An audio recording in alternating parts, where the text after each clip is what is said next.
أعوذ بالله السميع العليم من الشيطان الرجيم بسم الله الرحمن الرحيم الحمد لله والصلاة والسلام على سيدنا رسول الله وآله وصحبه ومن نصره ووالاه سبحانك لا علم لنا إلا ما علمتنا إنك أنت العليم الحكيم ولا حول ولا قوة إلا بالله العلي العظيم أما بعد إخوة الإيمان sidang penuntun yang dirahmati Allah Subhanahu wa taala sekalian, alhamdulillah kita bersiaran sekali lagi untuk menyambung diskusi perbincangan simposium tasawuf dan tariqat yang merupakan tulisan satu pembentangan kertas kerja tahun 1960 di Kuala Lumpur oleh almarhum Syekh Dr. Burhanuddin Al-Hilmi. Kalau tuan-tuan ingat, kita bincang minggu lepas betapa tasawuf itu sebagai nadi jantung kepada Islam itu sendiri. Ia merupakan roh kepada jasad. Kalau kita kata syariat itu jasad, maka rohnya ialah tasawuf. Ataupun kita sebut juga pada pengajian yang lepas betapa bukan hanya para fuqara yang bersih hati mereka di kalangan para sahabat dan tabi'in, di kalangan salafus salih, ya, bukan hanya pendiri-pendiri pengasas-pengasas tariqat, orang yang mengamalkan sistem kesufian dalam kehidupan mereka sahaja yang bersungguh-sungguh membela, membersihkan tasawuf dan tarikat ini. Tetapi rupa-rupanya kita bincang pada kelas yang lalu, ada orang putih, ya, Sir Oliver nama kan, ada yang, ya, beberapa nama di kalangan pemikir-pemikir barat, di kalangan kita kata orientalis, yang mengatakan kepentingan, kecantikan, keperluan bertasawuf itu sendiri, sebab ia berbalik kepada fitrah. Kesucian hati itu mendorong manusia buat yang baik, membina sebuah tamadun yang mulia. Ini semua berbalik kepada roh, kepada jiwa, kepada hati yang bersih. Maka perbincangan tentang hati itu, itulah yang merupakan kupasan dalam subjek tasawuf, tuan-tuan. Pada hari ini insya-Allah, kalau kita ingin melihat kepada apa yang disampaikan oleh penulis Dr. Burhanuddin, yang menyebutkan bahawa asas, ya, kemunculan tasawuf itu itulah yang dibawa oleh Nabi SAW. Okay? Dan tasawuf ini dikata merupakan pelengkap, ya, yang melengkapkan pakej Islam itu sendiri, iaitu tasawuf, yang mana kita bukan hanya menjaga aspek jasmani semata-mata, tetapi rohani. Kita bukan hanya menjaga zahir, tetapi batin, ya. Kita bukan hanya mencari kesenangan, kebahagiaan di dunia, tapi kita juga lebih memikirkan, perlu memikirkan tentang kehidupan yang kekal abadi, iaitu kehidupan akhirat. Maka itu fitrah yang mengatakan itu tasawuf. Maka, ya, dalam ketika turunnya wahyu menekankan tentang istiqamah, ya, wahyu menekankan tentang tasawuf, wahyu menekankan tentang ada di kalangan hamba Allah tu wali. Ala inna awliya Allahi la khawfun alaihim wa la hum yahzanun. Ada di sana wali-wali Allah yang la khawfun alaihim, yang tak pernah takut dan tidak pernah bersedih pun, wa la hum yahzanun. Lahumul busyra fid dunya wal akhirah. Mereka memperoleh berita gembira, berita baik. Ya, saya kini berada di satu lokasi wali, dinamakan tempat ni bersempena dengan nama seorang wali besar, iaitu Al-Imam Syekh Saleh Al-Ja'fari radhiyallahu anhu wa arda.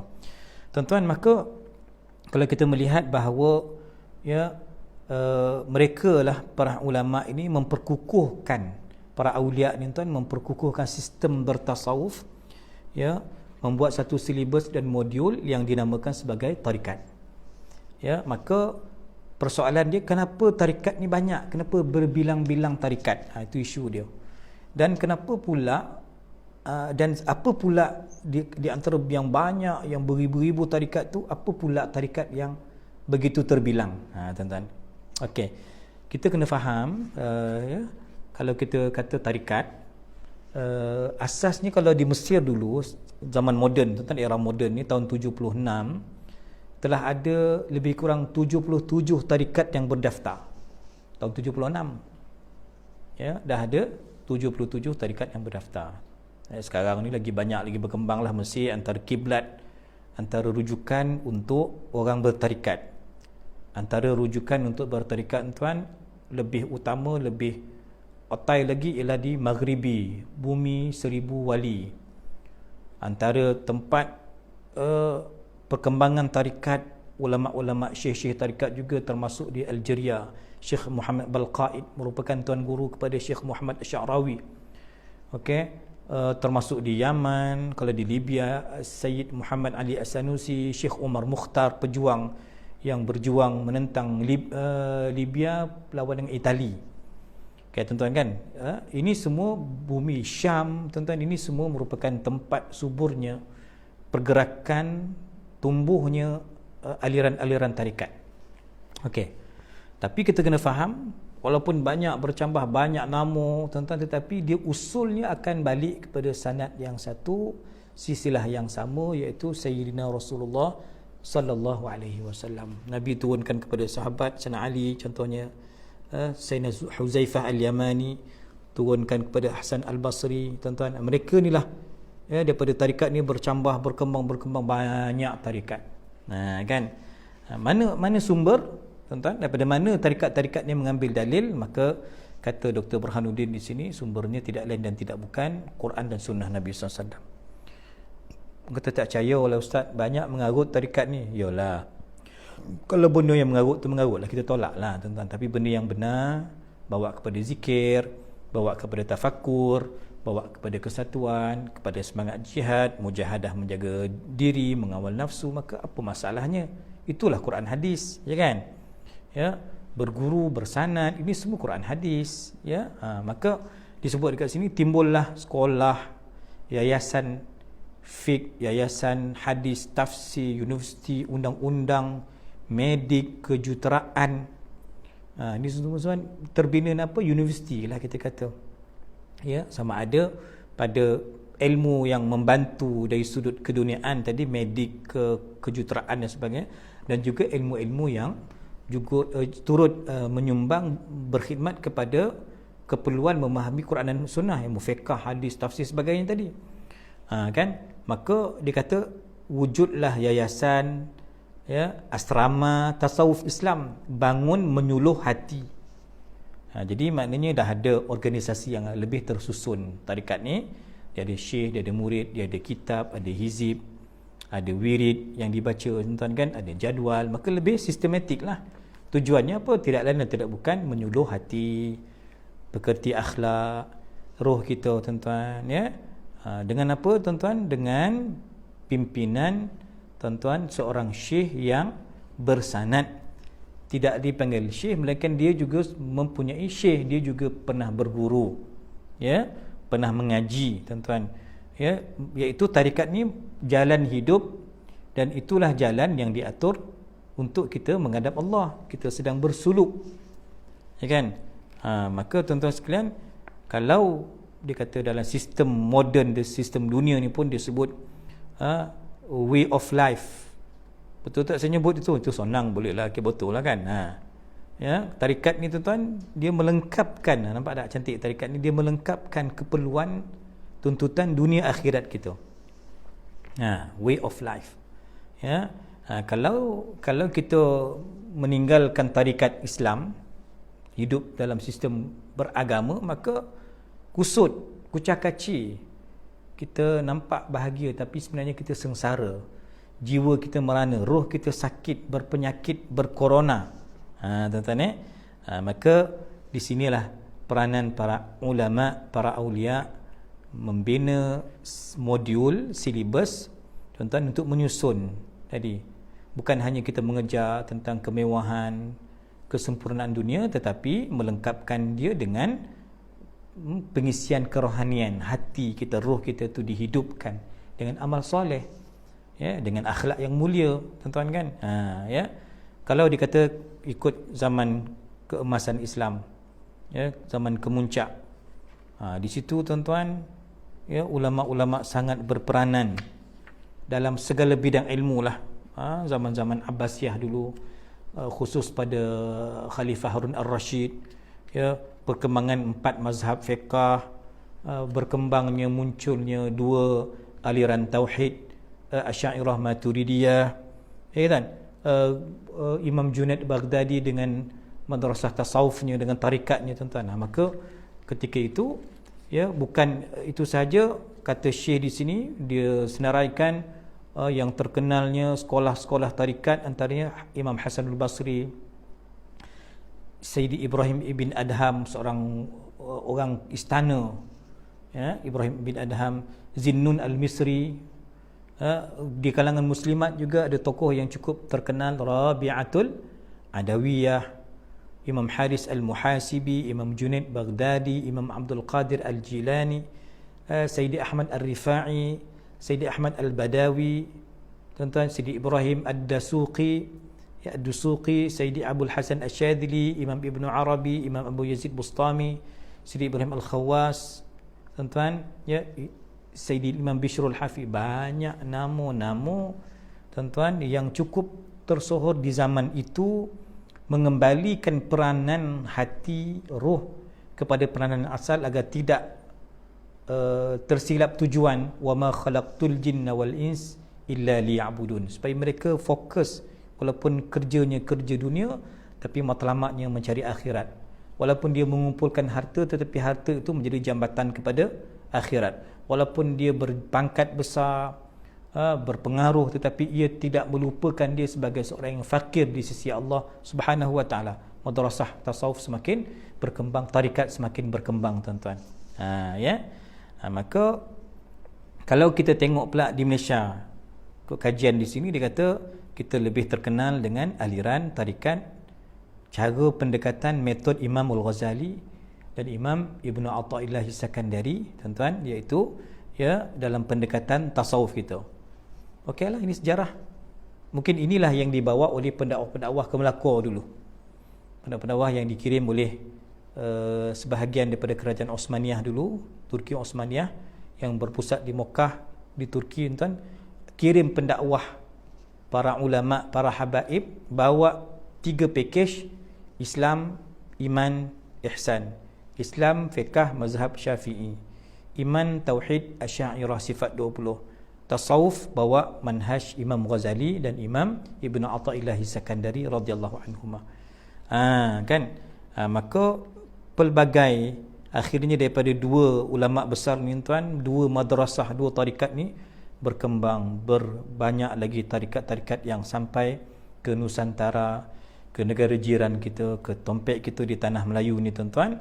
Maka ramailah, ya, yang mengembangkan tarikat mengikut disiplin yang betul, sistem yang benar, membawa manusia semua kepada Allah Subhanahu wa taala. Jadi kalau kita kata tarikat, yo banyak, tuan-tuan, jalan menuju Allah ni banyak, tarikat ni banyak. Cuma tuan-tuan pilihlah. Kalau ikut petua Syekh Murtada dulu, almarhum mufti kita, Syekh Murtada merupakan pimpinan mursyid tarikat Ahmadiyah Idrisiyah Asia Tenggara, seperti datuk beliau Sayyidi Syekh Al-Allamah Muhammad Said Jamaluddin Al-Linggi. Maka Syekh Murtada pesan, kalau nak bertarikat tu, kalau boleh biar pusat pengamalan tarikat tu dokek dengan kita, senang nak bulang. Kan, kalau orang Somban, Pondok Rasah ada, sini Jalan Pantai Tompek kita ni Ja'fariyah Ahmadiyah ada, dan beberapa tarikat yang kita ingat yang di Jabatan Mufti yang berdaftar lebih kurang 17 tarikat. Ustaz Saifuddin di Labu, banyak tarikat-tarikat yang tuan-tuan boleh ikut. Orang Johor Labu boleh dengan Dr. Firdaus, kalau di Wambau boleh dengan Datuk Fuad. Tarikat Malaysia banyak pilihan kita, tuan-tuan. Tapi ikut Syekh Murtada kata, kalau yang dokek kita lagi senang lah, kita tak ada alasan nak ceneke, nak bonteng berzikir. Kalau ada bertarikat, kena ada jadual mingguan, contohnya kita elok hadir dan elakkan daripada pemonteng kalau tak ada sebarang keuzuran. Itu komitmen kita pada tarikat kita, supaya jalan kita, tuan-tuan, lurus, supaya, tuan-tuan, wa allaw istaqamu 'ala at-tariqati la asqainahum ma'an ghadaqa, supaya kita dapat merasai kemanisan beribadah dengan, tuan-tuan, tarbiyah dengan sistem yang ada pada sesuatu tarikat itu. Kan, jadi tarikat banyak, semuanya bersambung dengan Nabi SAW. Kecuali kalau tarikat tu kita buat sendiri-sendiri, tu mungkin sesat lah. Tapi kalau tarikat kita guru-guru kita sampailah nanti kepada Imam Ghazali, Sampailah tadi kepada cara wawasan pemikiran kesufian Imam Ibn Athaillah Sakandari. Sampailah sanad kita kepada Imam Junaid Baghdadi dan imam-imam yang begitu tersohor kewalian mereka, kesolehan mereka, warak mereka, akhlak mereka, keilmuan mereka memang hebat. Memang boleh dicontohi, tuan-tuan. Kan? Taib, pada poin yang ke-10 pula kata almarhum pengarang, apa kaitan Quran dan tasawuf? Ataupun apakah tuan-tuan tasawuf ni mengambil kira metod Al-Quran? Jawapannya ya, pasti dan pasti. Okey, dalilnya yang beliau petik antaranya ayat Bismillahirrahmanirrahim.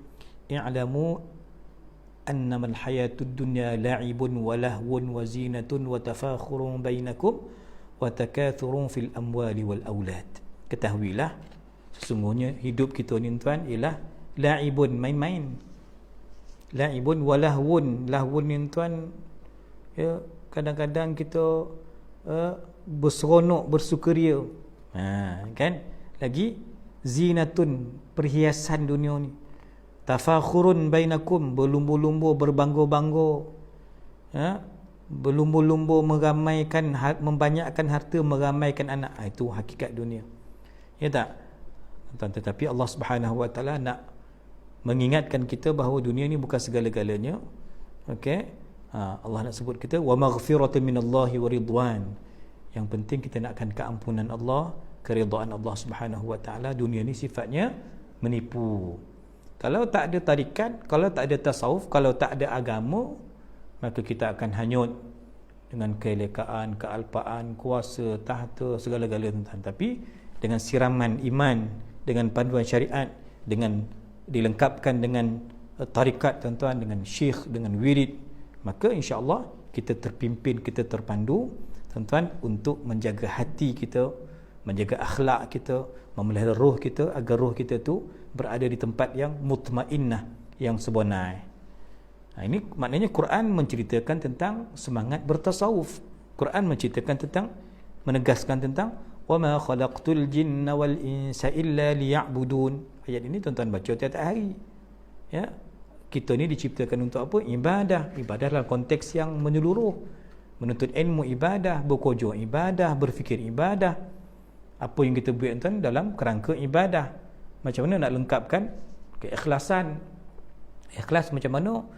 Nak dapat ikhlas kena berguru, kena campur dengan orang ikhlas. Itu dah masuk tarikat. Ya, bertarikat tuan-tuan, tarikat orang yang ikhlas. Dan semua masyayikh yang membina tuan-tuan tarikat-tarikat yang begitu berbilang-bilang yang banyak ni, semuanya orang yang ikhlas, yang sampai kepada Allah Subhanahu Wa Taala. Ya kan? Maka sebab itu dia kata apa? Mula dari zaman Nabi SAW lagi, ketika Quran masih turun tuan-tuan, ya, belum terputusnya wahyu selagi hayat Nabi SAW, maka tuan-tuan sekalian, para sahabat memang terkenal dengan orang yang suka mengaji, suka kebaikan. Zaman tu fitrah orang baiklah, sebab tengok muka Nabi, orang dengan Nabi baik. Maka tuan-tuan, cuma selepas kewafatan Nabi terputusnya wahyu. Ya tak, orang dah mula hilang panduan, dia kata apa kan?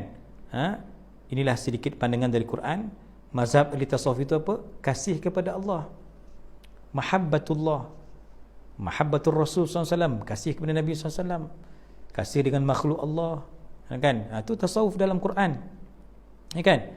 Itu tasawuf di kalangan para sahabat. Keadaan sahabat itulah tasawuf. Bagaimana kehidupan Sayyidina Abu Bakar? Maqam musyahadah. Bagaimana maqam Sayyidina Abu Bakar, Sayyidina Umar? Maqam, tuan-tuan, kita sebut dulu mujahadah.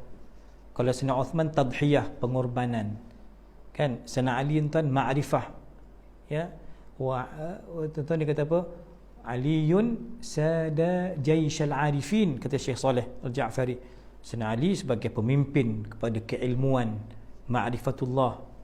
Ya kan? Jadi Quran berbicara begitu. Ya, tuan-tuan, mahabbah, kasih. Ya, Quran berbicara untuk membasahkan lidah kita dengan zikrullah. Ya, nafas kita tu turun naik dengan Allah, ingat Allah Subhanahu Wa Taala sentiasa. Tuan-tuan, berjihad, berjuang, ya, kuat semangat. Maka ini tuan-tuan merupakan semangat Al-Quran yang menerapkan kepada kita jiwa bertasawuf. Ya.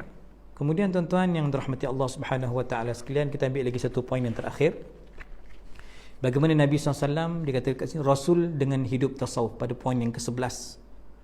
Kan? Nabi SAW mengajar kita bagaimana hati itu sentiasa dengan Allah. Pergantungan itu dengan Allah. Badan fizikal itu dengan manusia, tetapi hatinya sentiasa tertakluk dengan Allah Subhanahu wa taala. Nama tuan-tuan Nabi dengan bertahannuth. Apa tahannus? Kita sebut berkhalwah di Gua Hira. Ramadan kan? Nabi bertahannuth, duduk bersendirian di Gua Hira. Apa buat? Bermunajat, beristighfar. Tuan-tuan ya. Kemudian Nabi tuan-tuan SAW, Nabi kita apa? Salat qamal lail hatta tawarramat qadamah. Bongkak-bongkak kaki. Itu cara Nabi SAW ibadah. Ya, ditanya kenapa macam ni Mona, sedangkan dah diampun dosa yang terdahulu dan yang akan datang. Maka kata Nabi SAW kepada isteri baginda Sayyidah Aisyah radhiyallahu anha, afada akunu abdan syakura. Cara Nabi nak menterjemahkan kesyukuran begitu. Bongkak-bongkak kaki. Kita bongkak-bongkak kaki dek lain. Kan, dek kena pijak ko, dek kena gigit somot ko, dek longoh ko, sengal ke apa, tuan-tuan, lain. Kita bongkak-bongkak muka menangis kerana lain, kerana dunia. Tapi Nabi SAW tuan, kerana takutkan Allah, khasyah, mengenangkan ummati. Tu tuan-tuan, itu jiwa sufi. Nabi lah segala sufi. Himpunan segala sufi, himpunan segala tarikat tu terhimpun pada Nabi SAW. Tuan-tuan kan. Dan dia umpamakanlah dunia ni, sebenarnya dia kata tidak pun bernilai timbangannya walaupun seberat lalat. Dunia ni tempat persinggahan. Jadi kalau orang yang berpegang kepada agama, khususnya orang yang berpegang pada tarikat tasawuf, tuan-tuan, dia menilai, dia mengenal nilai mana yang lebih berharga, mana yang patut dia utamakan, tuan-tuan. Dan sebuah hadis disebutkan, aku adalah di sisi orang yang pecah remuk, rendam hatinya. Ana indal munkasirati qulubuhum min ajli. Apa dia? Ketika syahdu, munajat, menangis, tuan-tuan, orang itu bersih hatinya. Itu tanda doa dimakbulkan Allah Subhanahu wa taala. Dan kajian ini tuan-tuan juga membuktikan bahawa bagaimana maksud kehidupan bertasawuf Nabi SAW, hidup yang serba sederhana. Memilih untuk miskin, hidup serba zuhud, ditawarkan kemewahan kekayaan dunia, gunung boleh bertukar menjadi emas, tetapi baginda SAW mengajar kita supaya menolak perkara itu. Zuhud, tuan-tuan. Tidur di atas tikar yang kasar, kan, berbekas, ya, tikar tu di kedua limbungannya, hingga menangis Naumah tengok. Oh ya Allah, kesian betul Nabi dia ni, kekasih Allah Ta'ala. Kalau Rom Farsi raja mereka dengan tilam Dauluk Pilu 18 tingkat ke berapa, selekso, leno, tapi Nabi dan tikar, atas tikar saja. Begitu tuan-tuan, Nabi SAW memilih hidup yang susah, tuan-tuan. Inilah kehidupan yang kita tiru. Orang bertarikat ni dia cuba meniru gaya Nabi SAW, cuba mengikut cara para sahabat, para aqtab, para abdal, mengikut gaya-gaya orang yang hebat dalam pendirian mereka, dalam tarbiyah mereka. Kita nak jadi apa? Fatashabbahu. Kita ikutlah Imam Syafi'i, ikut Imam Asyadili, ikut Imamul Ghazali, tuan. Illam takunu mithlahum. Kita tak boleh jadi macam dia. Saya ni tarikat Ja'fari, tapi saya tak boleh jadi macam Syekh Saleh Ja'fari. Saya tak mampu jadi macam Syekh Abdul Ghani Ja'fari. Tapi tuan, kita mencintai mereka, mencontohi mereka, tuan-tuan. Innat tashabbuha bil kirami falahu. Mencontohi orang yang dah berjaya itu juga satu kejayaan. Walaupun kita tak dapat ikut sebiji cara mereka, tuan-tuan, ya. Jadi alhamdulillah, dapat kita simpulkan hari ini, tuan-tuan, betapa banyaknya tarikat itu, tetapi usulnya, puncanya ialah kembali kepada satu sanad, iaitu Sayyidina Maulana Rasulullah SAW. Wa kulluhum min Rasulillahi multamisun. Semua itu tarikat tu bergambung, bercantum pada Nabi SAW. Okay. Kemudian tuan-tuan, banyak tarikat ni juga insya-Allah dia mendatangkan satu benda yang positif, yang baik, kerana yang membezakan satu tarikat dengan tarikat ini itu ialah metod penyampaian, cara pengamalan. Matlamat dan hala tujunya, ilahi anta maqsudi wa ridaka matlubi. Itu saja tujuan kita, tuan-tuan. Jadi insya-Allah Ya, jadi saya kira dan juga kita sebut tadi sedikit, kita bincangkan bagaimana Quran dan Nabi SAW tuan-tuan dalam sunnah-sunnah baginda SAW, kehidupan baginda menerapkan nilai bertasawuf, menerapkan kita kepada sistem tasawuf itu yang kita panggil sebagai tarikat. Jadi insya-Allah ya, mudah-mudahan ringkasan perbincangan pada malam ini membawa manfaat untuk kita bersama. Nanti kita akan sambung pula generasi sahabat, macam mana pula sahabat bertasawuf, ya, kenapa tak ada istilah tarikat di kalangan sahabat, ya, dan juga nanti ada ke ulama fiqh yang bertasawuf. Ini semua insya-Allah kita akan kupas pada pengajian yang akan datang, ya tuan-tuan sekalian. Dan jangan terkena dengan pura-pura tasawuf, kata Dr. Burhanuddin, ya, dan kebangkitan tasawuf ini semua kita akan perbahaskan pada pengajian yang akan datang tuan-tuan insya-Allah. Ya, moga-moga bermanfaat. Aqulu qawli hadza wa astaghfirullahal azim li wa lakum. Wassalamu alaikum warahmatullahi wabarakatuh.